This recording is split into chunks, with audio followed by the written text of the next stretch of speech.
cooperate together to support that community. You can offer the results of your work to the community, and then it's offered to the deities. You see? This is how spiritual community actually works. We're not talking about the theory anymore. We're talking about the practice.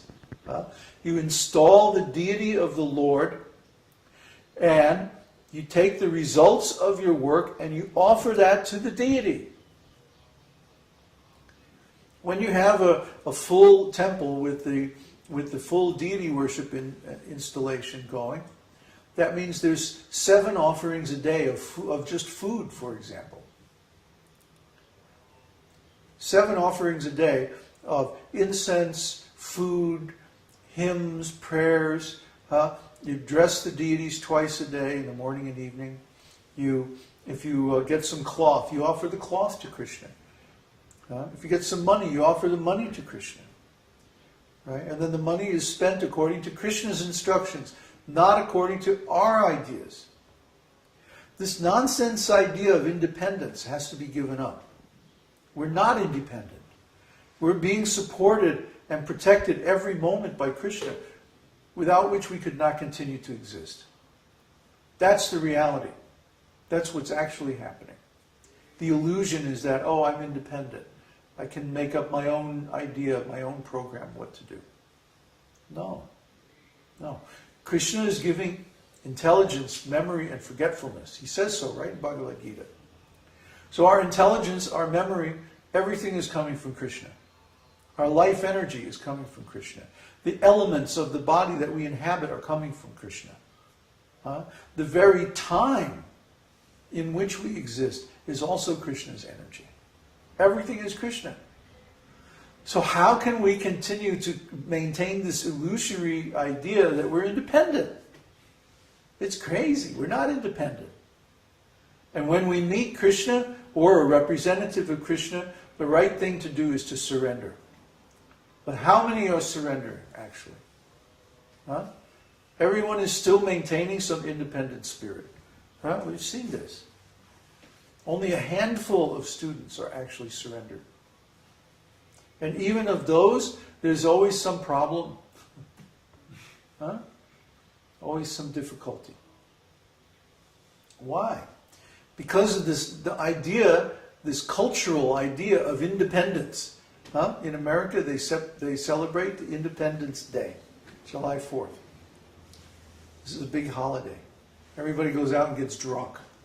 I'm free and independent. Yeah, right. Free and independent. What is that? The pursuit of happiness. Keep pursuing, guys. Yeah, right. Run as fast as you can. You still can't catch it. Because this material world, the only happiness in this material world is serving Kṛṣṇa. Because any other kind of happiness is temporary. It's temporary. It has a beginning and an end. Use your intelligence. Don't chase after this temporary happiness. Chase after the permanent happiness of service to Kṛṣṇa. Because that happiness is unconditional, has no beginning, has no end. You can do it anywhere, anytime, in any condition of life. So that happiness we should chase after. Other kinds of happiness will come and go. Prabhupada calls it flickering happiness. Like a candle flame in the wind. Any moment it can be blown out. We don't want that kind of happiness.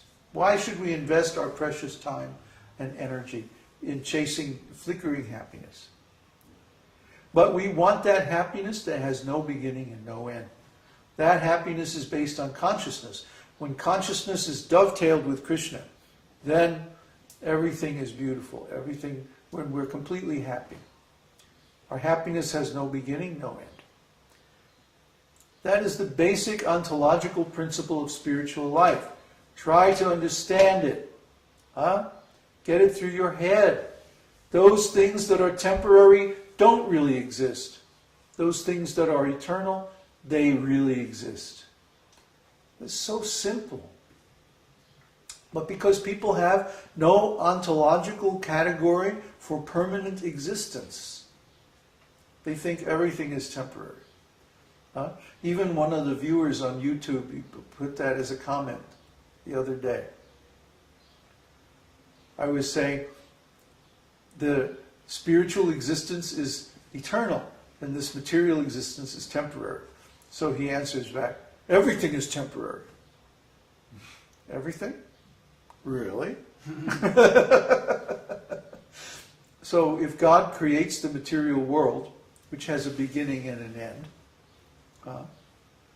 God must exist before the beginning of the material world. So what is there before the beginning of something that's temporary? It has to be something permanent. See?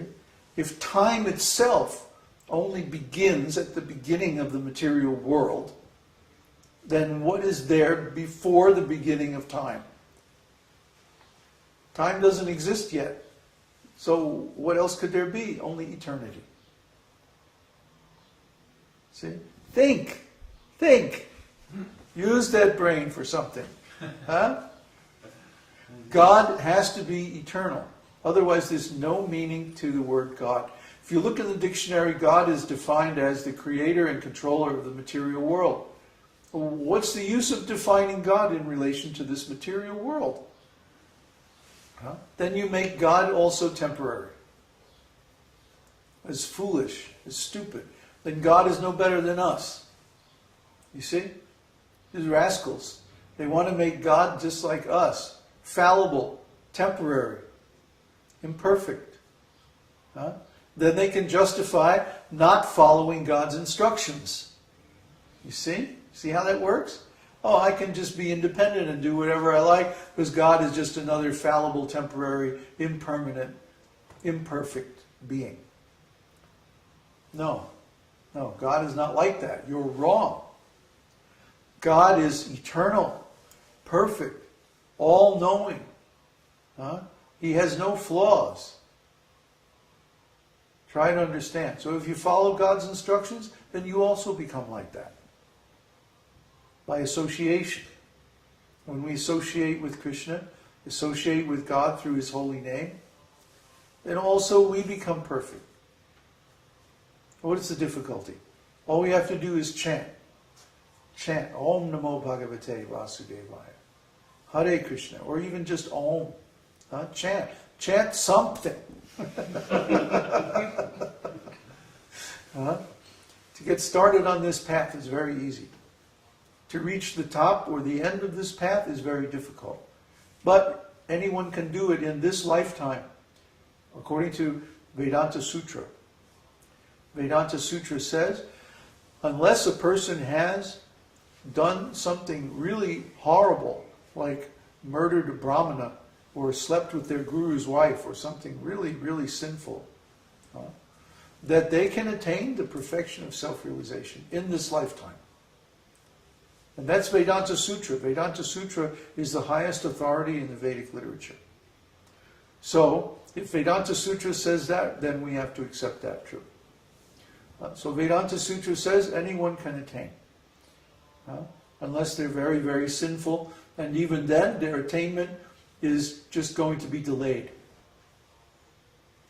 But you have to do the process. And the process is Shravanam, Kirtanam, Vishnu Smaranam. Hear and chant and remember about Kṛṣṇa, Vishnu, the Supreme Lord, the Supreme Personality of Godhead. Hear and chant and remember. Anybody can do this. This doesn't require you to go to the forest and stand on your head and eat only dry leaves for 1,000 years. And all these great austerities described in the Vedas. Those are for other times, other ages, other yugas. Now, in Kali Yuga, simply chant. Hare Nam, Hare Nam, Hare Nam, Eva Kevalam. It's the only way. Kalau in this Kali Yuga. Kalau Nastyeva, Nastyeva, Nastyeva. There's no other way, no other way, no other way. No other way means by the rituals, Vedic rituals of karma yoga. No other way by the austerities of Vedic sacrifices. No other way by the performance of yogic meditation and things like that. Yoga, karma, and jnana. No other way by yoga, no other way by karma, no other way by jnana. Only bhakti, the fourth. Turiya. You hear this word in the Vedas over and over again. The fourth way, Turiya. Not by karma, not by jnana, not by sacrifice, not by yoga, not by meditation, not by deity worship, not by all the rituals and everything given in the Vedas. No, only by bhakti. Bhakti means love. Transcendental love with the Supreme